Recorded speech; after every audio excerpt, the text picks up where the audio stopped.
नमस्कार, शंखनाद में आपका स्वागत है। 5 राज्यों में सियासी खेल जारी है। पश्चिम बंगाल में इस बार बीजेपी ने नया माइंड गेम खेल दिया। ममता के दूसरी सीट पर चुनाव लड़ने का दावा बीजेपी की तरफ से किया गया। क्या है ये पूरा खेला, आपको बताएंगे।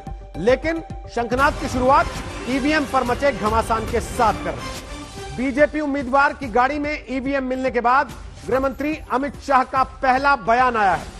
आज तक ने जब अमित शाह से इस बारे में सवाल किया तो अमित शाह ने कहा कि यह मामला चुनाव आयोग का है जो इस पर एक्शन लेगा।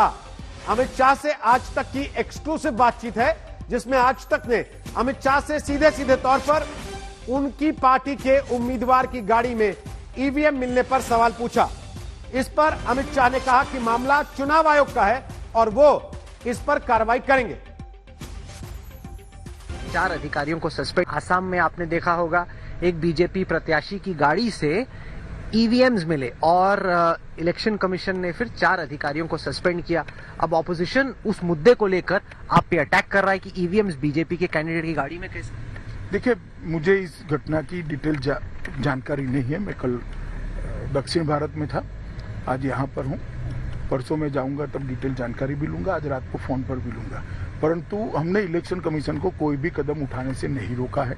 अगर ऐसा हुआ है तो कानून के हिसाब से इलेक्शन कमीशन ने कदम भी उठाने चाहिए और जिम्मेदारों पर सख्ती भी करनी चाहिए। चुनाव आयोग के एक्शन और जांच के भरोसे के बावजूद विवाद थम नहीं रहा, क्योंकि बीजेपी उम्मीदवार की गाड़ी में ईवीएम मिलने से सीधा सवाल चुनाव की निष्पक्षता पर है, जिसे लेकर विपक्ष आक्रामक है।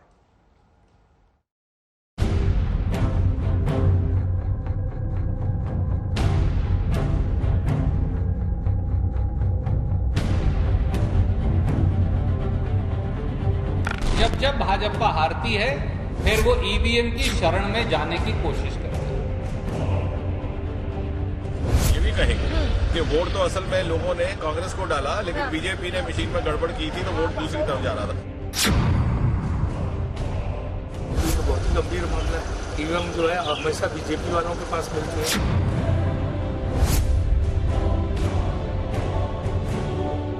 इससे बीजेपी सरकार बन रहा है ये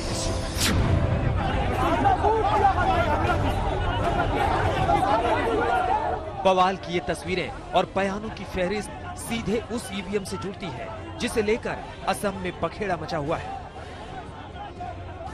जिस ईवीएम के भरोसे पूरे चुनाव की प्रक्रिया टिकी हुई है, उसे लेकर ऐसी लापरवाही बरती गई कि चुनाव की निष्पक्षता पर सवाल उठने लगे। असम में दूसरे चरण की वोटिंग खत्म होने के बाद जैसे ही प्राइवेट गाड़ी में ईवीएम मिलने की तस्वीरें सामने आई, हर ओर हंगामा मच गया। जब ये बात पता चली कि ईवीएम लेकर जा रही गाड़ी पाथरकांडी से बीजेपी उम्मीदवार कृष्णेंदु पॉल की है, ये पूरा हंगामा सियासी संग्राम में तब्दील हो गया और इसी बहाने बीजेपी विरोधियों के निशाने पर आ गई। जब भारतीय जनता पार्टी को कुछ नहीं मिलता तो फिर वो ईवीएम चोरी करते हैं। अब चुनाव आयोग की विश्वसनीयता पर भी सवाल खड़ा हो गया है। चुनाव आयोग को इनका संज्ञान लेना चाहिए, नहीं तो चुनाव आयोग पर लोग विश्वास करना छोड़ देंगे। किस तरह से बीजेपी प्रत्याशी के कार से ईवीएम बरामद हुआ है तो ये तो बहुत ही गंभीर मामला है। तो इस तरह जगह जगह से रिपोर्ट आ रही है। ईवीएम जो है हमेशा बीजेपी वालों के पास मिलती है, तो इसको लेके एक शक पैदा हो गया। चुनाव आयोग को कोई कड़ा से कड़ा फैसला करना चाहिए और राष्ट्रीय स्तर पर ईवीएम के बारे में सोचना चाहिए कि जब लोगों का विश्वास नहीं है तो इस माध्यम से चुनाव हो या ना हो। ईवीएम को लेकर सवाल उठे तो चुनाव आयोग ने पूरी घटना पर सफाई दी। चुनाव आयोग के मुताबिक मतदान के बाद लौटते समय सरकारी गाड़ी खराब हो गई थी।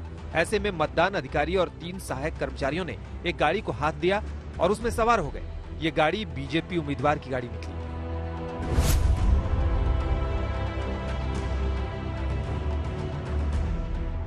आपकी गाड़ी थी कि नहीं थी सर?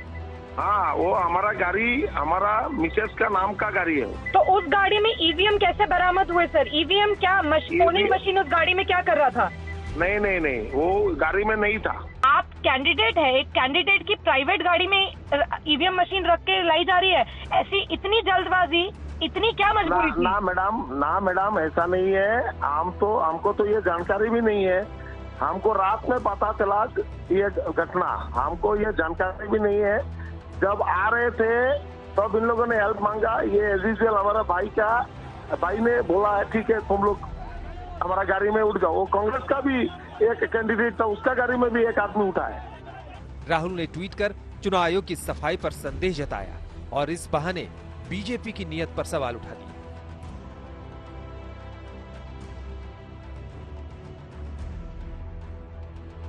ईवीएम पर छिड़ी जंग के बीच विरोधियों के हमले पर बीजेपी नेताओं ने भी पलटवार किया और कहा कि पार्टी की हार सामने देख कांग्रेस नेता अभी से ही बहानेबाजी पर उतर आए हैं। अपोजिशन एलिगेशन लगा रहा है, अगर अपोजिशन एलिगेशन लगा रहा है तो you have the investigation agencies in place, let them do their task. उसमें ना उनको बयानबाजी करने की आवश्यकता है ना हमें। और ये एक पुराना स्वभाव रहा है कांग्रेस का। ये भी कहेंगे कि वोट तो असल में लोगों ने कांग्रेस को डाला, लेकिन बीजेपी ने मशीन में गड़बड़ की थी तो वोट दूसरी तरफ जा रहा था। चुनाव के मतदान करीब आते जा रहे हैं, वैसे वैसे सवालों के जो सूरमा हैं उनके सियासी सूपड़े जो है वो सूझते जा रहे हैं। और जो सियासी सूपड़े जब सूझ रहे हैं तो उसका एक ही कारण है और एक ही अर्थ है कि उनको इस बात का एहसास है कि एक बार फिर उनको जो है वो बुरी तरह से हार का मजा चखने का समय आ गया है।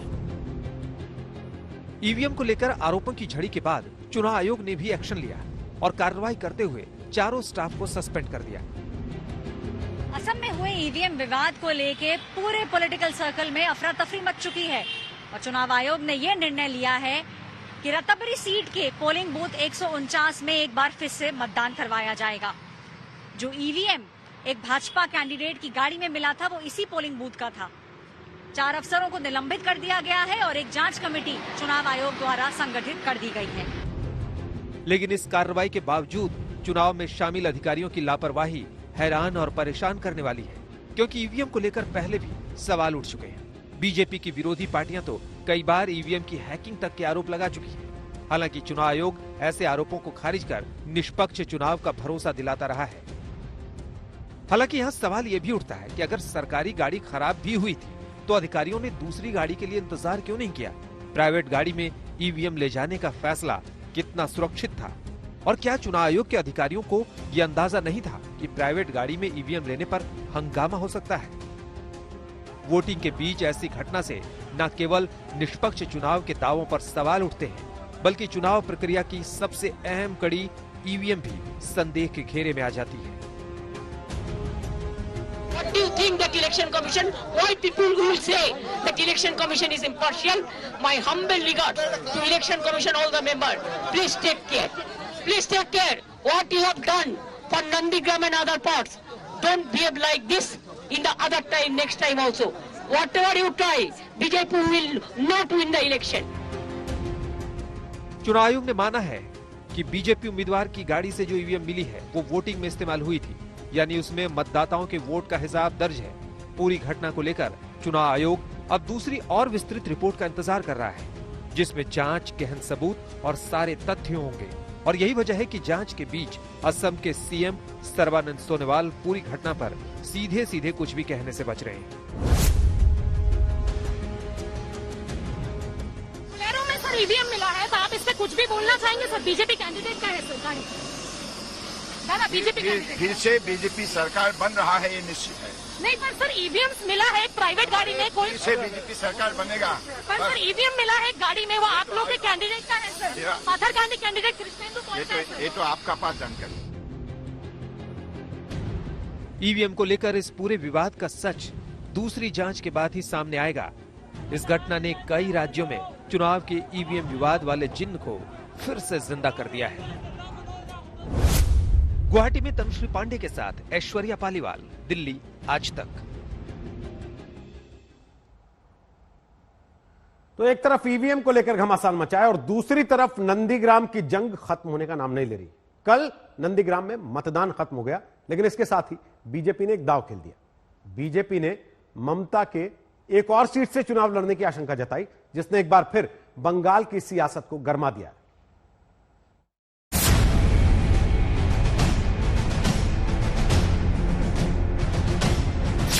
आप अचानक किसी एक सीट पर आखिर में फॉर्म भरने जा रही हो।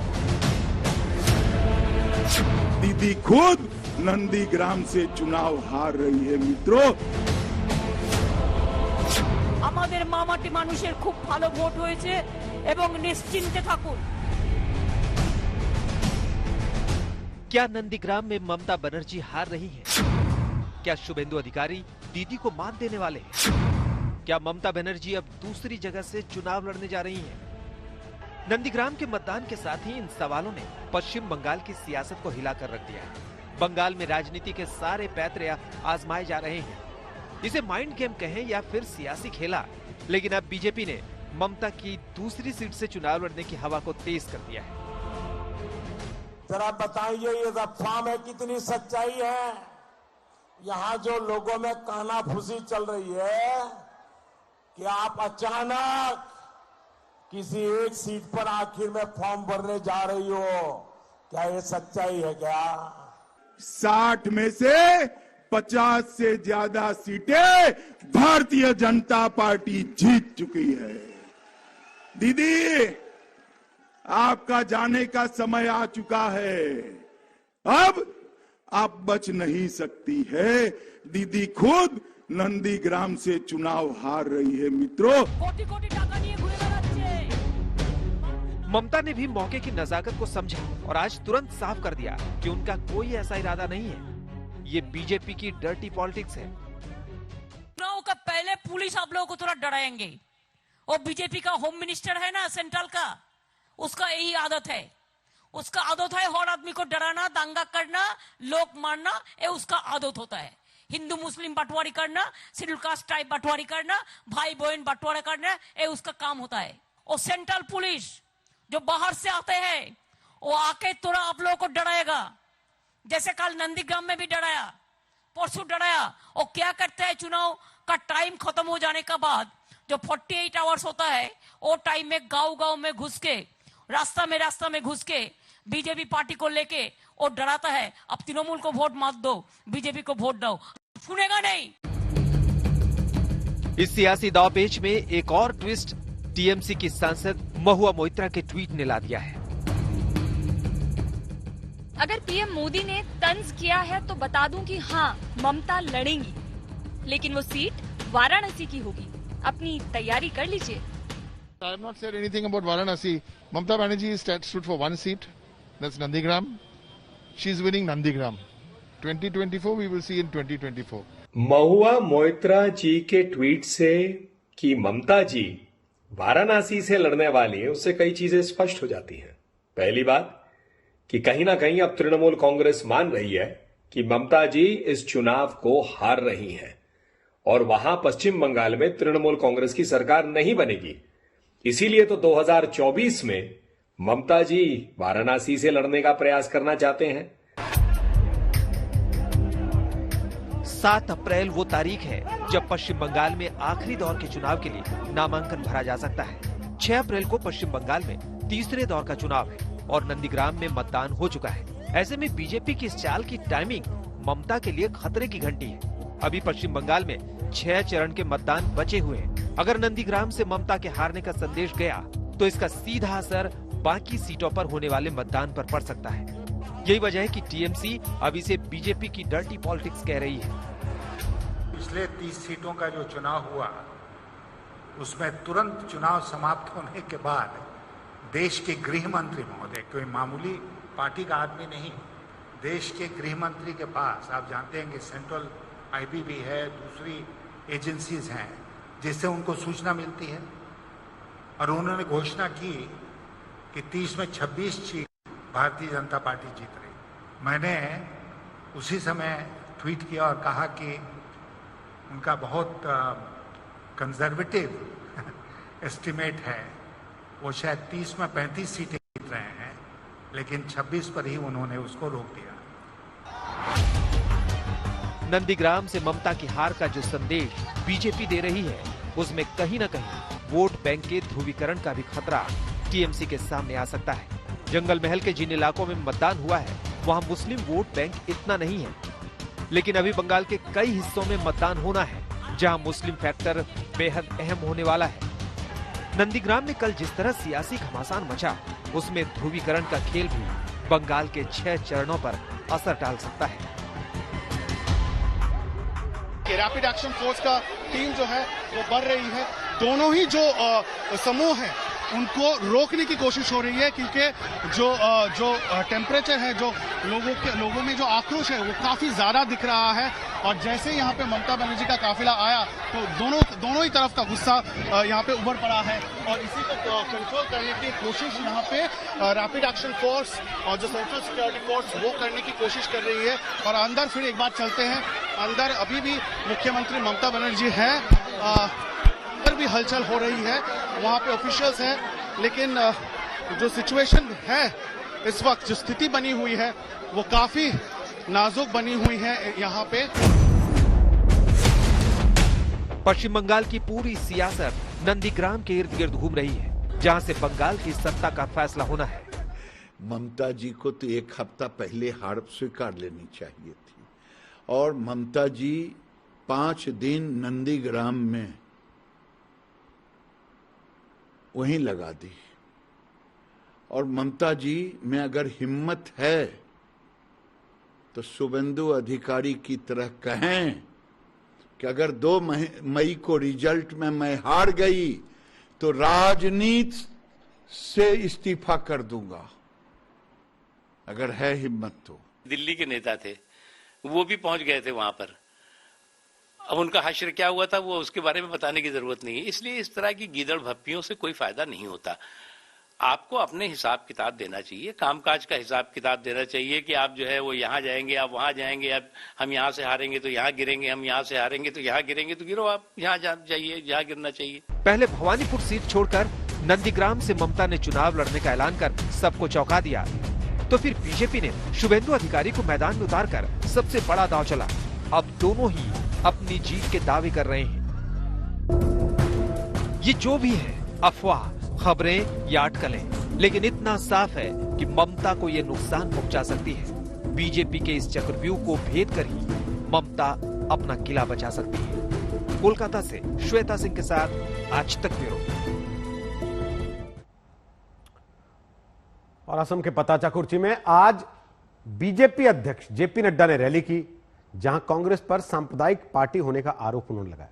नड्डा ने कांग्रेस के अलग अलग राज्यों में चुनाव को लेकर तैयार की गठबंधन की पॉलिटिक्स पर भी सवाल खड़े किए।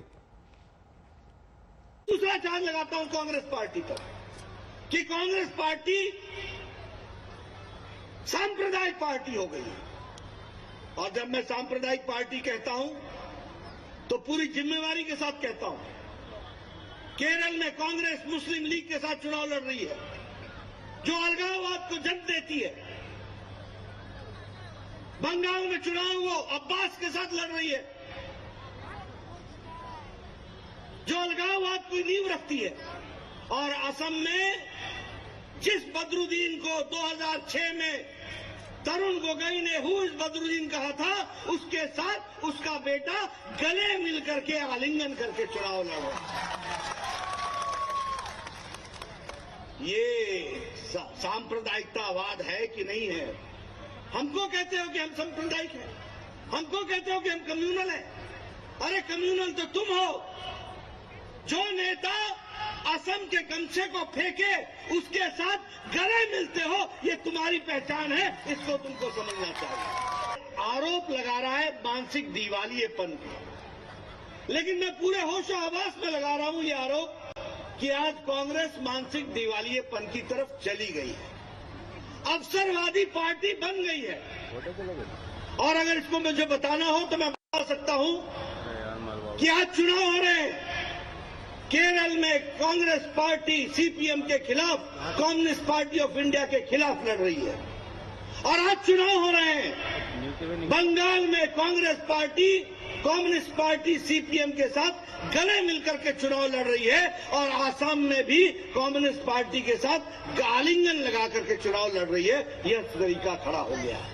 यानी एक तरफ लड़ाई, एक तरफ कुश्ती और दूसरी तरफ नूरा कुश्ती, ये कांग्रेस का हाल हो गया है।